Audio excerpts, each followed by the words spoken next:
s'est retrouvé à un groupe de 15 environ sur un an à se retrouver un week-end par mois où on discutait du terreau commun qui pouvait y avoir entre nous, où on posait des bases, on va dire, de ce qui pouvait être une future installation collective. Et de ça, un an après, au bout de plusieurs réunions, on s'est retrouvé au groupe de 5 qui a germé, à réfléchir et puis à aller plus loin, à poser des chiffres, à être dans une réelle volonté d'aller au bout, quoi. Et avec du recul, la question c'était pas est-ce qu'on s'installe ici ou pas, c'était plus est-ce qu'on s'installe ensemble ou pas, est-ce qu'on le fait, est-ce qu'on y va. Et donc la réponse a été oui.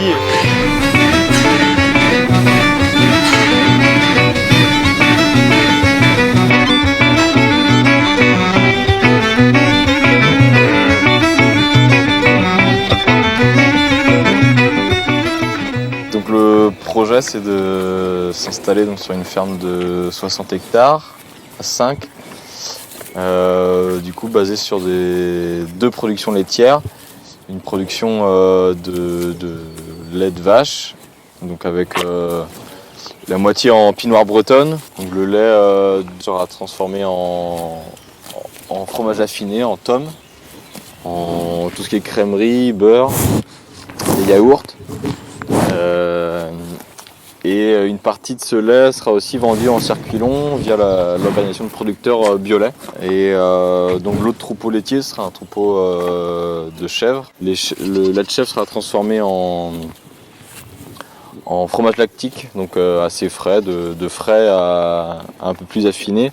Du coup, avec cette transformation fromagère, on va aussi avoir des sous-produits qui seront donc du petit lait, et on va utiliser ce petit lait pour nourrir des cochons et un peu de poulet de chair. Et en dernier lieu, on va produire un peu de pommes de terre plein champ, donc entre 1 et 2 hectares. Et donc après, au niveau de l'affouragement des bêtes, donc on est basé sur un système herbagé. On va essayer de s'approcher le plus possible du tout herbe.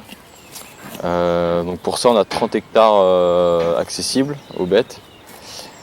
Et l'autre atout de la ferme, c'est qu'on dispose d'un séchoir à foin, et ce qui nous permet de récupérer un fourrage de haute qualité, donc qui permet d'être plus autonome.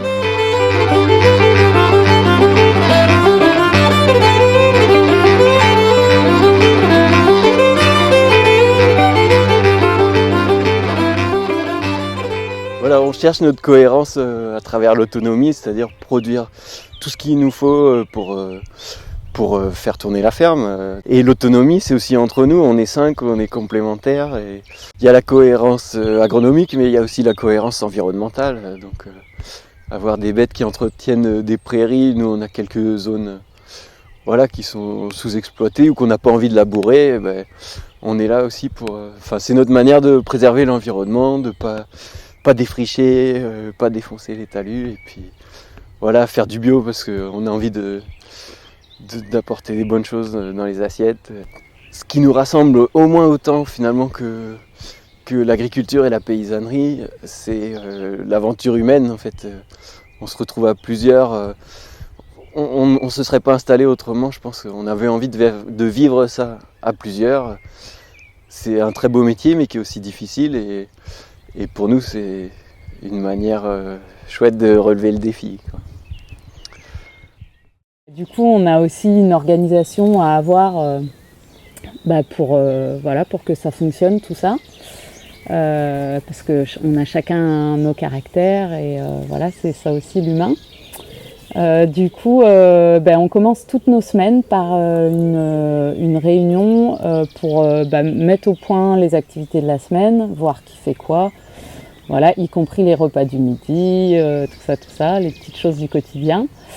Et en fait, lors de cette réunion, on commence cette réunion par ce qu'on appelle une météo des humeurs. Donc en fait, on se dit en gros comment on va, comment chacun a vécu sa semaine passée, ou son week-end s'il était d'astreinte. C'est l'occasion de se dire s'il y a des petites choses qui ne vont pas techniquement sur la ferme, mais c'est aussi l'occasion de se dire si le moral n'est pas au top ou quoi. Voilà. Du coup, ça fait avancer aussi tous ensemble, on sait mieux où on en est, on apprend à se dire les choses clairement les uns aux autres et puis à se connaître aussi. Ouais, pour que cette aventure à 5 soit viable, il fallait qu'on s'accorde sur certaines choses essentielles et au cœur du projet, il y a l'écoute et la bienveillance entre nous, voilà, pour que ça se passe bien au quotidien et puis qu'on s'assure qu'on suit les mêmes envies et qu'on avance bien ensemble. Et la bienveillance entre nous, voilà, c'est le respect de chacun et de sa manière de travailler. On travaille notre capacité de résilience, on se fait aider par des personnes qui nous ont apporté des conseils en intelligence collective, voilà, pour que la parole circule, pour que tout le monde soit écouté.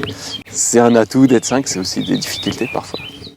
Il y avait aussi dans notre idée de l'agriculture très fort à tous l'envie de prendre soin de soi et prendre le temps de faire les choses et tout ça, ça aide aussi beaucoup d'être nombreux. Et puis du coup d'être remplaçable aussi, voilà. Donc en fait c'est aussi l'idée de s'auto-former les uns les autres, c'est aussi que personne n'ait une place qui soit irremplaçable dans ce groupe.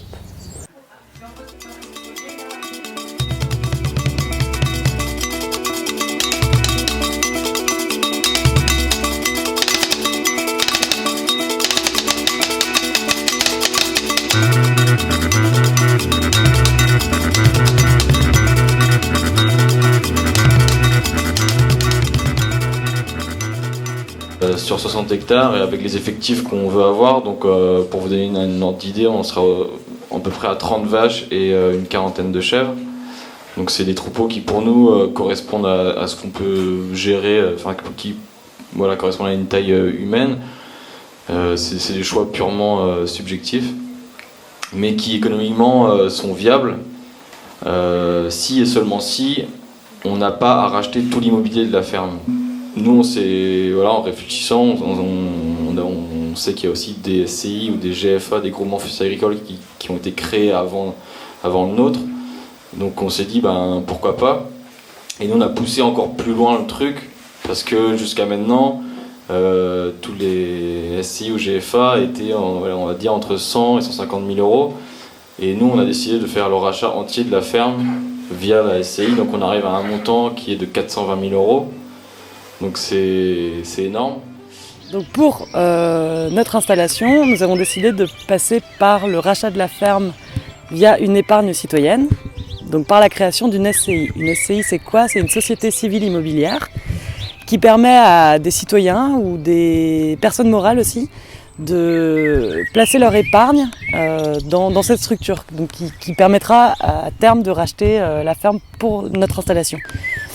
Pour la création de cette SCI, nous sommes soutenus par une association qui s'appelle Terre de Liens Bretagne.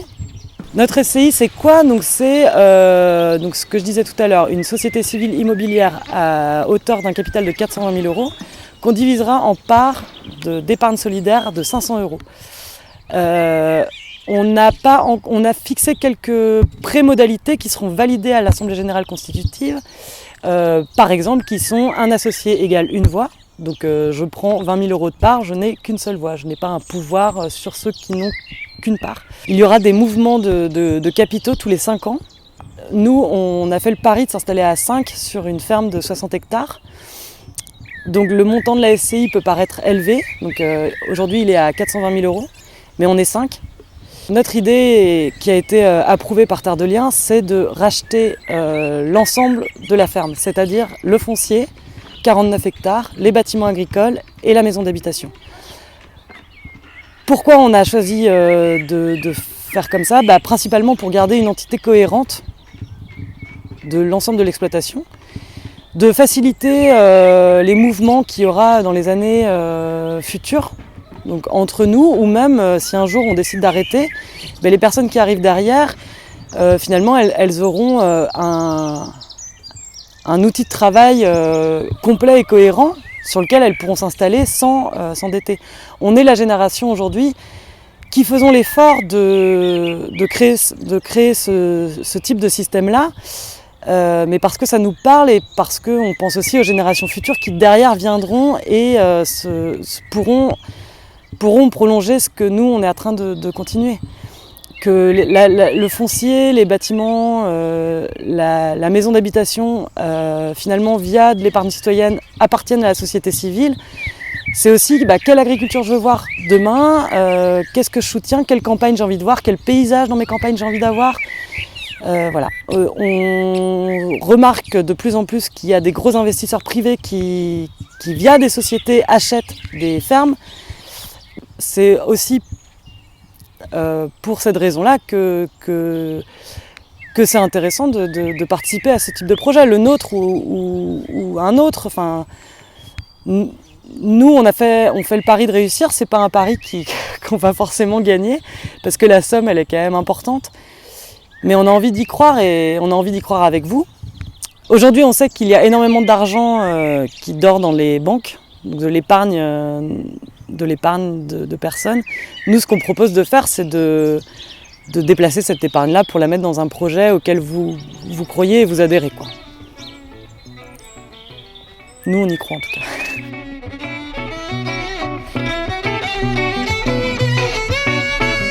Pour revoir le contexte de départ, je trouve que c'est vraiment quelque chose d'exceptionnel qu'un exploitant, enfin qu'une personne qui a cette ferme, enfin c'est civil, qui a eu le courage de laisser des jeunes se positionner ou se poser sur sa ferme pendant quelques temps. Elle aurait pu directement se dire je vends ma ferme ou je laisse ma ferme partir. Elle ira agrandir d'autres fermes du coin, donc sur des systèmes qui sont quand même pas très écologiques, on va dire. Et donc elle a laissé en fait ces jeunes se positionner sur la ferme et réfléchir sur un projet. C'était pas gagné, c'était pas évident. Et je pense que c'est aussi pour quelqu'un qui cède une ferme, c'est quelque chose d'assez exceptionnel, ça n'existe pas beaucoup sur le département. Et je trouve que le fait d'avoir abouti comme vous avez pu aboutir, c'est bravo quoi. Je trouve que c'est très positif et ça fait plaisir. Et il faut vous encourager quoi. C'est un peu.